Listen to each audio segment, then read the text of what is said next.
promoting his new film, Pay the Ghost, Nicolas Cage spoke to Newsweek about not only that movie, but movies he's done in the past, and even ones he's turned down, like Lord of the Rings and The Matrix.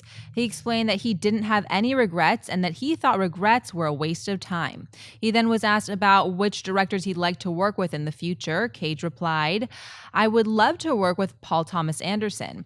I think that he's one of the greats, and he's certainly a true artist. Quentin Tarantino and I, the two of us, could really do something quite special, but I remain positive and hopeful that it will eventually happen."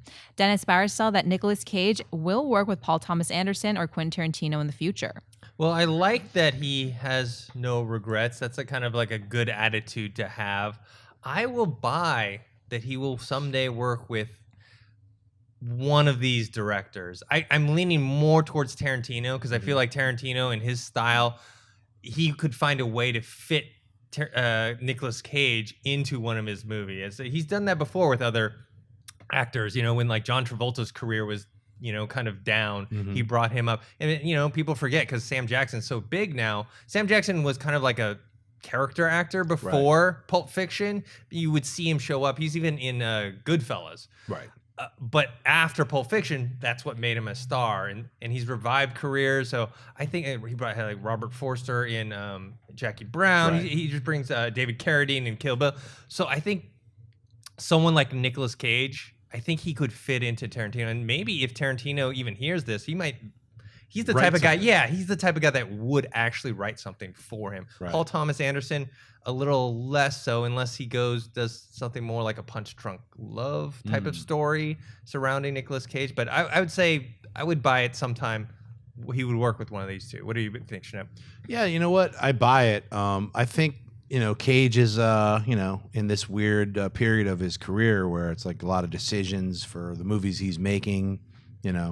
Are strange. That's the best way to say it. So I think, him working with like top quality, top notch directors, especially writer directors like these two, super important for him to land one of those two, or someone who is a writer director who not only knows that of the range and caliber that Nick Cage could bring to a movie. I mean, remember, he's won an Oscar. He's been in so many amazing films, though let's just say P.T. Anderson, to me, I think he would be great in like a Moonrise Kingdom, like an Edward Norton character.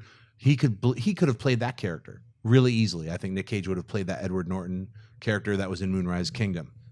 So it depends on how he's cast and what he's. I don't think he needs to be a John Travolta, like I'm going to revive my career. It just he has to have a really well-written, well-defined character for him to portray and then be directed by that same writer. Those writer-director teams work great to me. So I think he's smart for saying it. Mark? I'm throwing money around. I'm buying this on both accounts. I think he'll work with both eventually because you got to remember, Nicolas Cage had some bills to pay. So he's doing every movie he can take, and that doesn't necessarily lend itself to scheduling with the director you really want to work with, particularly guys like Paul Thomas Anderson or Quentin Tarantino who have projects that are their pets. Those are their babies. They really nurture those things, so it's a very specific production schedule. And if Nicolas Cage is running around doing 3 made-for-DVD movies, he might not be able to fit into those. Now that he's on a different... Hopefully he's on a more level playing field and he can take his time and choose roles that he thinks work better for him and work with people he wants to work with. Because Nicolas Cage, is he a little crazy? You're damn right he is. He's also a great